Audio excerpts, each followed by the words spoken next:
Corona की दूसरी लहर से हमने काफ़ी कुछ सीखा है और शायद यही वजह है कि तीसरी लहर को भी ध्यान में रखते हुए तैयारियां की जा रही हैं। न सिर्फ सरकार बल्कि वो तमाम लोग जो इस चीज़ से जुड़े हुए हैं, मेडिकल प्रोफेशन से जुड़े हुए हैं, इस बात का ध्यान रख रहे हैं कि एक्सपर्ट्स ने तीसरी लहर में सबसे ज़्यादा खतरा जो है संभावित, वो बच्चों को बताया है।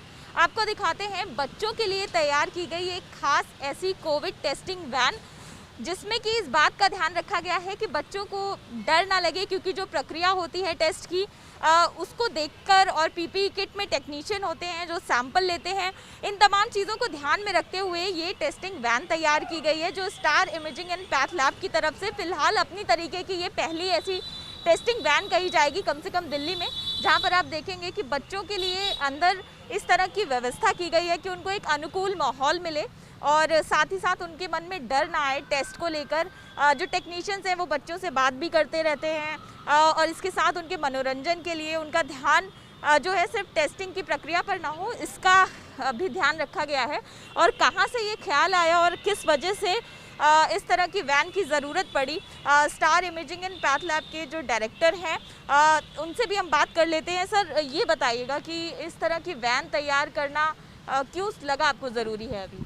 देखिए, जिस तरह से हम बात कर रहे थे सेकेंड वेव किस तरह से आई, बहुत ही मतलब वो अनएक्सपेक्टेड थी, और जितने नंबर्स उस समय सेकेंड वेव में हमने देखे, और हर एक एज ग्रुप उसमें इंक्लूड था, इवन बच्चे भी हमने बहुत ज़्यादा देखे। ज़्यादातर हमें ये कंसर्न था, और जो पेरेंट्स की क्वेरीज आती थी कि बच्चों को उतनी भीड़ भाड़ जगह में कहाँ पर हम टेस्ट लेकर आएँ, और बच्चों को मोटिवेट कर लेकर आना, वो भी पेरेंट्स के लिए काफ़ी बड़ी समस्या थी, जो सेकेंड वेव में हमने ऑब्ज़र्व किया। और जिस तरह की अब बात की जा रही है कि थर्ड वेव में भी जो बच्चे होंगे वो सबसे ज़्यादा ससेप्टेबल होंगे। हालांकि इस बात में अभी बहुत ज़्यादा वैज्ञानिक पुष्टि नहीं है, पर फिर भी हम जिस तरह से कोविड को लेके जितना हम प्रोएक्टिवली मैनेजमेंट कर पाएँ उतना ही बेहतर है। तो उसी संदर्भ में हमने ये कोविड वैन स्पेसिफिकली बच्चों के लिए तैयार की है, जिसके अंदर उस तरह की फैसिलिटी सारी रखी गई है कि बच्चे कंफर्टेबली इसमें सैंपल दे सकें, क्योंकि बच्चों का टेस्ट सैंपल लेना एक बहुत बड़ा अपने आप में चैलेंज है। बड़ों के कोविड बूथ में हम बच्चों का सैंपल नहीं ले सकते आसानी से।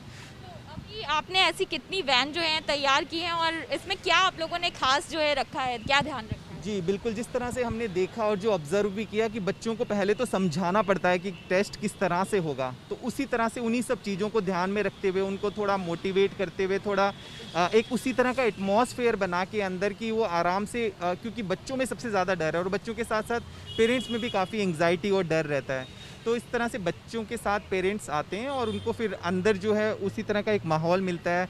उनको हम होने के बाद एक गिफ्ट पैक देते हैं, और बाकी जो आईसीएमआर के सारे प्रोटोकॉल्स है वो इसमें सब कुछ ध्यान रखी गई है।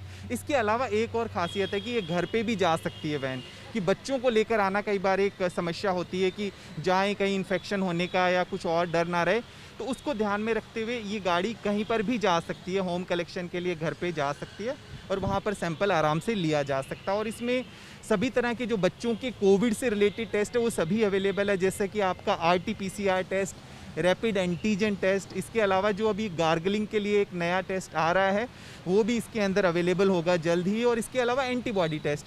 काफ़ी सारे पेरेंट्स को लगता है कि सेकेंड वेव में हमारे बच्चे इन्फेक्ट हुए कि नहीं हुए, उन्होंने टेस्ट नहीं कराया तो क्या वो अनडायग्नोस्ड रह गए, क्योंकि अभी हम MISC वगैरह ये सब चीज़ें भी सुन रहे हैं, तो वो जानना चाहते हैं कि एंटीबॉडी डेवलप हुई है कि नहीं, तो एंटीबॉडी का टेस्ट का भी फैसिलिटी इसमें। तो आपके पास अभी ऐसी कितनी वैन तैयार हैं? फिलहाल अभी हम 2 वैन हमने तैयार की है, और जिस तरह से और अगर फर्दर रिक्वायरमेंट होगी तो फिर हम और आगे उसको तैयार करेंगे। रिसेंटली आपने शुरू किया है, कितने टेस्ट अभी तक बच्चों के खास तौर पर पूछें तो कर चुके हैं आप इस वैन? हाँ, हम बात करें तो अभी हमें 3 दिन हुए हैं इसको, और अप्रॉक्सीमेटली 100 से ज़्यादा हमारे पास इंक्वायरीज़ हैं, और काफ़ी उनमें से हम टेस्ट कर चुके हैं, जिसमें होम कलेक्शन भी है और यहाँ पर भी है।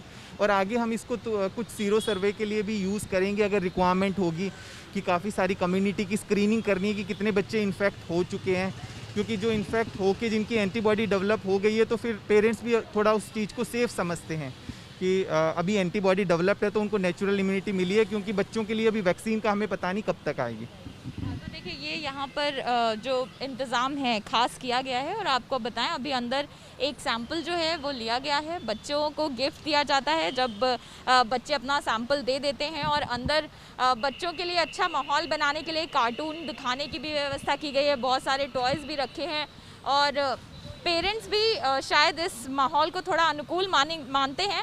यही वजह है कि 3 दिन ही शुरू हुए हैं अभी इस वैन को शुरू किए, लेकिन 100 से ज़्यादा टेस्ट जो हैं बच्चों के इस वैन के ज़रिए अभी तक कराए जा चुके हैं।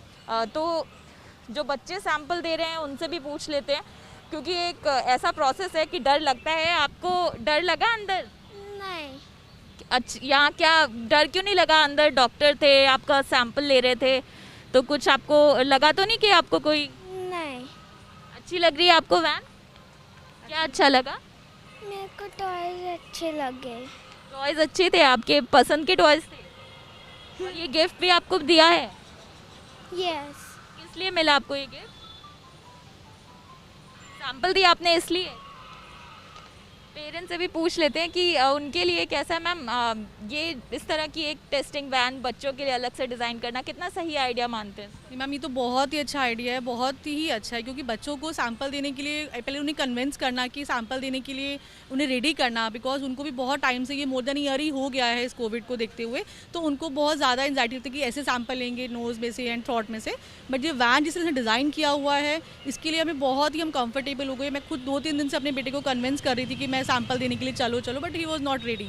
बट जब उसको मैंने ये पिक दिखाई, मैंने फ़ोन किया स्टार इमेजिंग, मुझे ऐसे पता लगा, तो बहुत ईजिली उसने सैंपल दे दिया। तो this is very good things कि बच्चों को यहाँ पे इस वैन के थ्रू सैंपल देना बहुत ही ईजी और बहुत ही अच्छा है। This is very good idea. किसी तरह की कोई दिक्कत तो नहीं हुई? कोई दिक्कत नहीं है। It is a very good initiative and बच्चों के लिए स्पेशली इतना सोचा गया है, तो this is a very very good thing. अंदर जो टेक्नीशियन है वो बच्चों को कुछ समझाते भी हैं? बच्चों से रूटीन में बात करते रहते हैं, आपकी एज कितनी है, आप क्या खाते हो, आपको ग्रीन वेजिटेबल्स खानी चाहिए, आपको जंक फूड्स नहीं खाना है। इस तरह से बातें करते करते उनको कार्टून दिखाते दिखाते बहुत अच्छे से सैंपल लिया कि बच्चों को पता ही नहीं चला, उन्होंने सैंपल भी दे दिया। देखिए, पेरेंट्स भी इस चीज़ से संतुष्ट हैं, क्योंकि बच्चों को कई बार मनाना या उनके अंदर से डर निकालना ज़रूरी होता है। ख़ास तौर से जहाँ पर बात करें, अगर इस तरह से कोविड टेस्टिंग सैंपल देना हो या किसी भी तरह का टेस्ट हो, इसमें एंटीबॉडी टेस्ट भी किए जा सकते हैं। और एक बार जब कोई बच्चा अंदर जाता है टेस्टिंग के लिए, तो उसके बाद वैन को सैनिटाइज भी किया जाता है। तो इन तमाम चीज़ों का ध्यान रखा गया है और एक इसी तरह से धीरे धीरे ऐसी और वैन्स बनाने का इरादा ज़रूर है पैथ लैब का। हालांकि सबकी उम्मीद यही है कि तीसरी लहर ना आए, और आए भी तो बच्चों के लिए खतरे से भरी ना हो। लेकिन उसके बावजूद तैयारियां जो हैं वो सभी तरफ से की जा रही हैं, चाहे वो फिर सरकार हो या फिर आम लोग हों या फिर इस मेडिकल प्रोफेशन से जुड़े तमाम लोग हों, जो अपनी तरफ से इस बार तैयारी कर चल रहे हैं कि कोई भी दिक्कत आए, अगर आगे कोई ऐसी लहर आती है तो उससे निपटने के लिए हम तैयार रहें और हमारे बच्चों पर कम से कम कोई खतरा ना हो। कैमरा पर्सन डीसी मंजू के साथ अंजलि सिंह, एबीपी न्यूज़।